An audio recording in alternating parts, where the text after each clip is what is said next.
On a desolate moon in the far reaches of space, an ancient dead suit was stirred awake from its slumber. The once lifeless suit of armor had remained quiet for many years, but on this fateful day, something was different. It seemed that in the alien world of Lorien, death was only the beginning. In this video, I'm going to provide an in-depth breakdown of the rich cosmic lore and ghost song the Metroidvania. So, without further ado, let's get started. The journey begins with a highly advanced suit of armor activating after an untold period of time. Based on the countless wrecked ships that littered the landscape, it was clear that hundreds, if not thousands of years had passed. Uncertain of her whereabouts, her identity, or even her purpose, the nameless dead suit wandered in search of answers. However, nothing on this moon was what it seemed, and nearly every living being proved to be a threat. Fortunately, the dead suit was designed for such an environment, and was equipped with a powerful arm cannon that could eliminate the hostile flora and fauna. Not only that, but the suit enhanced one's agility and made navigation a breeze. The dead suit explored the vast network of labyrinthian tunnels and discovered the remnants of a laboratory which hinted towards signs of intelligent life. As she descended an elevator shrouded in a mysterious fog, a gentle voice called out. The voice identified herself as Maybeck and questioned if the passenger in her lift could even hear her. The dead suit called out, but was unable to find the source of the mysterious voice. Uncertain as to whether or not she could trust her eyes, the dead suit often saw what appeared to be the ghost of a woman gracefully gliding from one point of interest to the next. Eventually, she crossed paths with Roper, a friendly pilot of a wrecked ship who questioned her intentions. Once he determined that the dead suit was not a threat, he invited her to visit his camp. At the campsite, she realized it was actually a crash site. Roper shared that the Gambler had crashed a month ago due to mysterious static interference. Sadly, half of his shipmates died upon impact, or were lost to escape pods. Roper gave the dead suit the nickname of Blue, and informed her that he had been searching the sites of other shipwrecks in hopes to salvage the parts needed to repair the Gambler. The dead suit offered to aid in his mission, as she felt she was better equipped to handle the dangers of Lorien's moon and prevent any further casualties. Roper encouraged her to speak with the rest of the crew and even extended an invitation to leave once the ship was spaceworthy. If you want to aid me in my mission to reach 50,000 subscribers, then be sure to smash that subscribe button now or consider becoming a member for exclusive perks. It helps the channel out immensely. The dead suit spoke with Gambler, the ship's AI, and was provided the coordinates of compatible parts scattered across the moon. Interestingly enough, Gambler referred to the dead suit as a fellow ship on multiple occasions and was shocked when the dead suit expressed her confusion. After meeting the rest of the crew, including Molly, a tinkerer, Pasha, a prospective university student, Raven, a damaged android attempting to rebuild a new body, Bill, the poet and barterer, and Matilda, the mathematician. After getting acquainted with her new allies, the dead suit explored west of the crash site and met an android by the name of Gilly. She had been on the run, but kept the details of her predicament to herself. The two went their separate ways, and the dead suit eventually came across Lizelle Tall, a lost hunter who was seemingly suffering from some type of unknown infection. But the violent encounters didn't stop there. The dead suit encountered a murderous robot, Dolly the Crusher, who was hell-bent on destroying any living thing. It seemed that at some point in time, she may have been human, as she referenced still having a brain, a stomach, and a toe.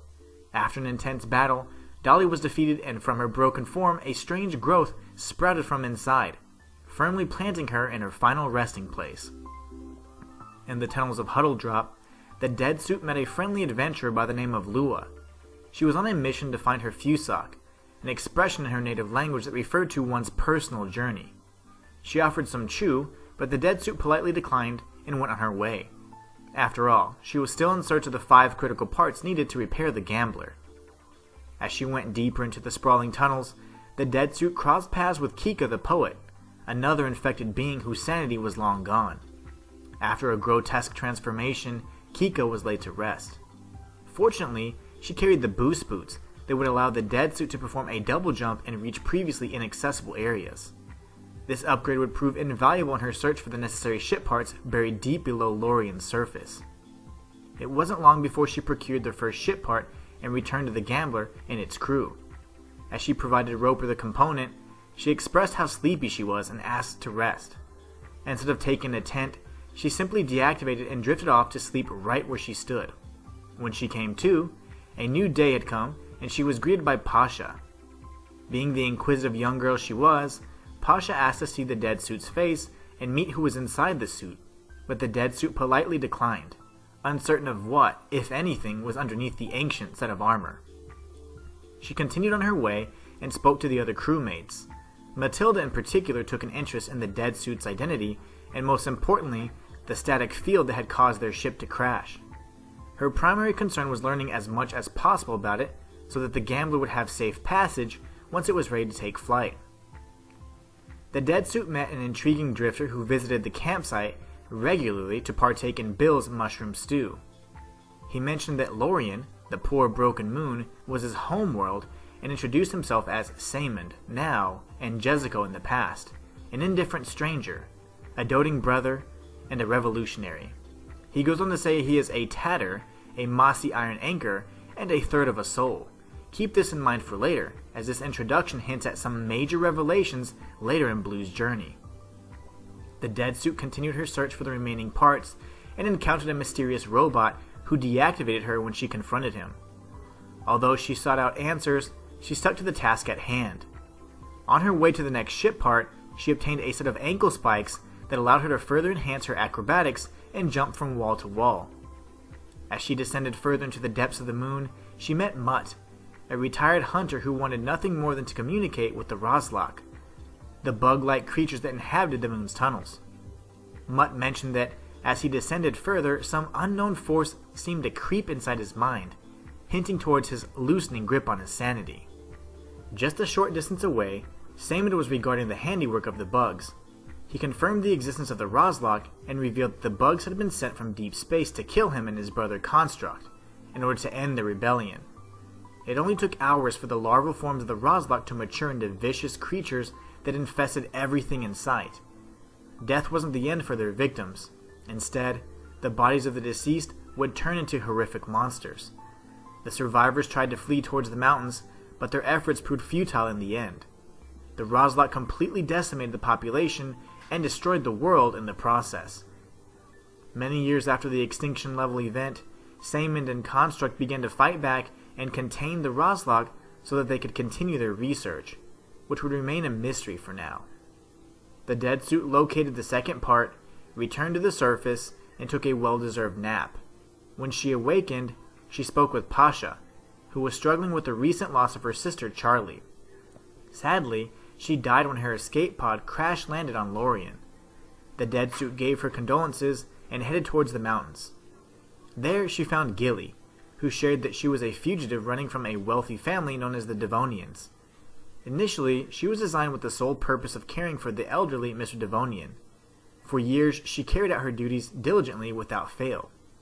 One fateful day, something inside her clicked, and as she contemplated her existence for the first time since her creation, days went by. Sadly, Mr. Devonian was left unattended during her existential crisis, and he passed away. When she discovered the horrific scene, Gilly escaped in fear for her life.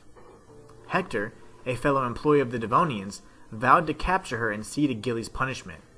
He had tracked her down to Lorien's moon and crash-landed as soon as he came into contact with the static field. The dead suit offered to reason with Hector, but he was stubborn and refused any opportunity of a peaceful resolution. In her defense, the dead suit battled with Hector and informed Gilly of his death. Now she was free to live a normal life and could embrace her newfound humanity. And so it went on for the next few days. The dead suit would explore Lorien's deepest, darkest secrets, face off with powerful new enemies, and locate spare ship parts.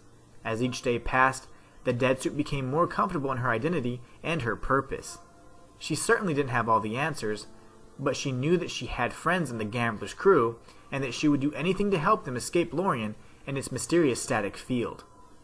One day, Saymond visited the campsite and shared with Matilda that the static field was not naturally occurring, but was in fact something being controlled from a hidden laboratory. His brother Construct had designed the field with the intention of locating ghosts wandering the moon, not to disable ships. This static field allowed the researchers to pinpoint any apparition's location and collect data. Interestingly enough, Saymond also explained the existence of ghosts on Lorien and how long ago he had single-handedly severed the natural order between life and death. It was here that Saman revealed the most profound secrets of the cosmos. Godlike creatures known as the Gorna lived inside the stars and consumed the ghosts or souls of the dead. Through great effort and sacrifice, Saman managed to wound the Gorna by breaking his teeth and disabling his gravitational pull. Although he had initially sought to kill the worm god outright in order to free the masses from death itself, he failed. This created a stalemate where the ghosts of Lorien could continue their existence, but the Gorna's masters subsequently destroyed the world, sent the Rozlok invasion, and an endless line of stalkers and hunters to assassinate Saman and Construct. They had upset the balance and shook the foundations of the cosmic order. Their deeds would not go unpunished. After the ship had been fully restored, the gambler's crew prepared for their departure. Only one final task remained. The static field would have to be deactivated in order for the ship to safely leave the moon's orbit and escape the alien world of Lorien. Before she made her way into the secret laboratory, the deadsuit decided to tie up a few loose ends. She met up with Mutt in the tunnels and helped him fend off an army of Rozlok spiders. But sadly, he continued onward without her assistance and fell to the enemy, leaving his mighty hammer behind. The deadsuit returned to the mysterious elevator and discovered the secret passage to Maybeck in the elevator shaft. She learned that Maybeck was a friendly robotic merchant, whose body had been destroyed years ago. Now, her only companions were Blueberry and Bonnet, the dancing flowers that accompanied her disembodied head. Maybeck was an incredible shopkeeper and had some of the most unique enhancements, including the ability to boost in the air multiple times, along with other powerful modifications. The deadsuit eventually tracked down the mysterious ethereal figure that had been wandering across Lorien and learned that she was no mere ghost. The friendly apparition introduced herself as Relic, a being of willful ascension, and one of the first and forever rulers of the ghostly realm. She revealed that, together with the others of her kind, they were responsible for sending the Rozlok, the Stalkers, and the Hunters.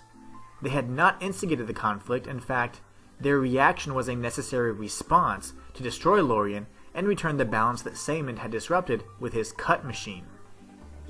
She gifted the curious deadsuit a pebble that was to be consumed on the highest peak of Lorien's mountains. So off she went to learn about the cut machine and the inciting incident that wounded Moose Gorna, the Eater of Ghosts. At the top of the peak, the deadsuit swallowed the pebble and gained perception, and with it, the ability to drift off into past memories. She found herself in a laboratory, where a scientist was busy at work. The scientist explained that she stood before the cut machine, a place built to replicate the worm god's ability to hold the spirit tight, outside of the influence of time. It also had the ability to divide a living being's spirit into separate parts.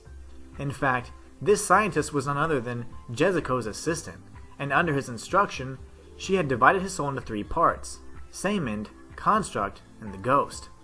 As a singular being, Jeziko was a brilliant scientist who had discovered the truth about the soul and God. He realized that death was just a mechanism to feed a cosmic worm that had burrowed in the sun. And in an attempt to kill the gluttonous beast, Jeziko split his soul into 3 parts and let the third pure soul get pulled in by Gorna. He hypothesized that with his soul fractured into smaller pieces, this incongruity would rip the beast from inside out and kill it outright. As we learned from Saman himself, the plan failed and resulted in the stalemate between an injured god deprived of its food and a man desperate to break the endless cycle of life and death. With this newfound knowledge, Lorien's history, steeped in the fabric of reality itself, was no longer a mystery. Only one question remained: who was the deadsuit's operator? From the top of the mountain, the path was clear. She would find her answer here and now. She made her way higher and higher and eventually discovered yet another crash site, but this one was different. She had located Charlie's wrecked escape pod and realized the truth.